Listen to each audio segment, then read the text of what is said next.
दोस्तों, फिल्म शेरनी की कहानी एक ऐसी सच्ची घटना से प्रेरित है जो हुई तो थी साल 2018 के नवंबर में, लेकिन इसकी शुरुआत साल 2016 से हुई थी।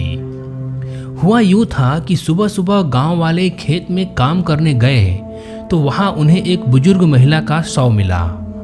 देखते ही देखते लोगों में हलचल मच गई, क्योंकि महिला के पीठ पर पंजों के निशान थे जो उसकी पीठ को पार कर गए थे।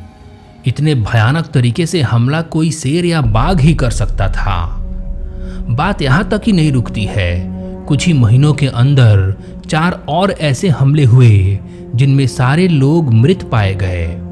पीड़ितों के डीएनए परीक्षण की रिपोर्ट ने खुलासा किया कि एक मादा बाघ द्वारा 5 शवों पर गहरे घाव किए गए थे, जिनसे उनकी मृत्यु हुई थी।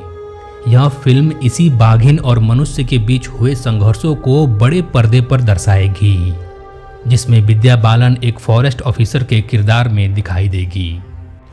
2 साल के बाद कुल 13 मौतों का जिम्मेदार माने जाने वाला इस आदमखोर बाघिन को बड़े ही रहस्यमयी तरीके से मारा गया, जिसे हम इस वीडियो में आगे बताएंगे।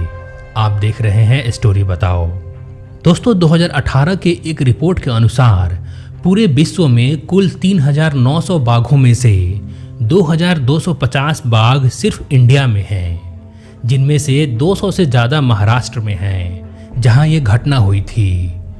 वर्ष 2016 में महाराष्ट्र के यवतमाल जिले में एक 6 साल की खुखार बाघिन ने कपास के खेत में काम कर रही एक बुजुर्ग महिला पर हमला किया। यह उसका पहला हमला था जो उसे आदमखोर बना दिया।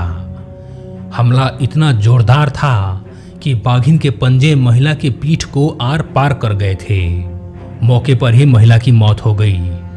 तब से लेकर अगस्त 2018 तक बीबीसी के अनुसार फोटोग्राफ्स और टाइगर फुटप्रिंट के आधार पर अधिकारियों ने 13 मौतों का कारण उस बाघिन को बताया, हालांकि जिसमें सिर्फ 5 के ही पक्के रिपोर्ट्स हैं। आदमखोर हो जाने की स्थिति में जानवर इंसान के मांस के लिए शिकार पर निकलता है। कई दिनों से इस बाघिन की तलाश की जा रही थी। दोस्तों, इस बाघिन का ऑफिशियल नाम T1 था, जिसे लोग अवनी के नाम से भी जानते थे। सितंबर 2018 को मुंबई हाई कोर्ट का ऑर्डर आया कि फॉरेस्ट डिपार्टमेंट पहले अवनी और उसके 2 छोटे छोटे बच्चों को बेहोश करने की कोशिश करेगी। गोली मारना सिर्फ एक अंतिम विकल्प ही होगा और बाघिन के दोनों बच्चों को बेहोशी का इंजेक्शन देकर रेस्क्यू सेंटर में शिफ्ट किया जाएगा। अवनी को गोली मारने की बात तो सुप्रीम कोर्ट तक गई थी और वो भी बॉम्बे हाई कोर्ट के ऑर्डर से सहमत थे। इस 6 साल के बाघिन को पकड़ने के लिए 200 लोगों की एक टीम बनाई गई। ये एक बहुत बड़ा और रिस्की ऑपरेशन था, जिसमें इंफ्रारेड कैमरा, ड्रोन्स, खोजी कुत्ते, पैराग्लाइडर्स, हाथियों पर सवार शार्प शूटर्स और यहाँ तक कि एक खास तरीके के परफ्यूम की भी मदद ली गई थी। लेकिन सबसे चौंका देने वाली बात ये थी कि पोस्टमार्टम रिपोर्ट कुछ और ही बयां कर रही थी। ऐसा लग रहा था कि इस बाघिन का एनकाउंटर किया गया है। शुरुआत में इस पूरे ऑपरेशन का मकसद हत्या करना नहीं, बल्कि बेहोशी का इंजेक्शन देकर पकड़ना था। उसको मारना सबसे आखिरी ऑप्शन था। शुक्रवार की रात शार्प शूटर असगर अली खान, जिसे फॉरेस्ट डिपार्टमेंट ने इस काम के लिए हायर किया था, वो और उनकी टीम ने महाराष्ट्र के एक सड़क पर अवनी की देखे जाने की खबर सुनी। असगर अली खान और फॉरेस्ट अधिकारियों का कहना है कि पहले बाघिन पर नशीली दवाओं के इंजेक्शन छोड़े गए।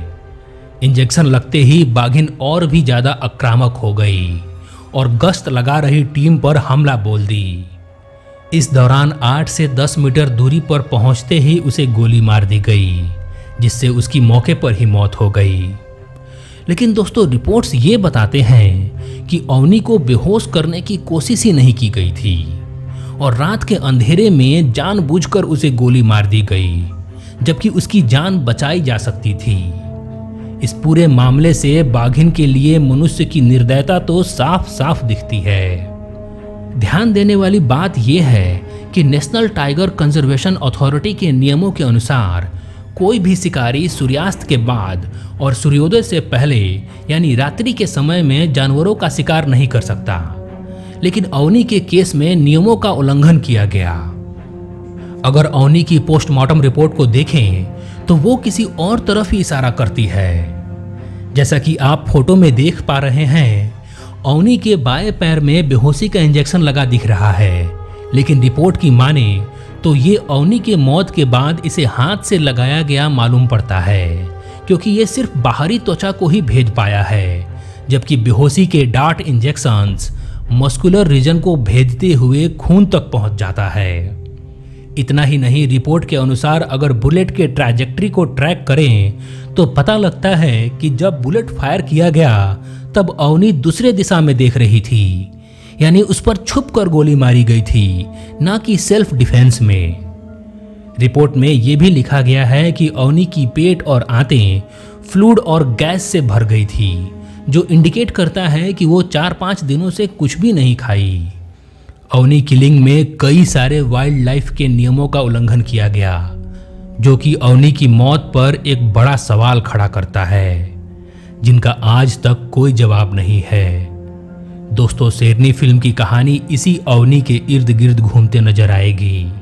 दोस्तों, आपका इस हंटिंग के बारे में क्या राय है, हमें कमेंट सेक्शन में जरूर बताएं, और ऐसे ही रियल स्टोरीज देखने के लिए हमारे चैनल को सब्सक्राइब करके बेल के बटन को जरूर दबाएं। धन्यवाद।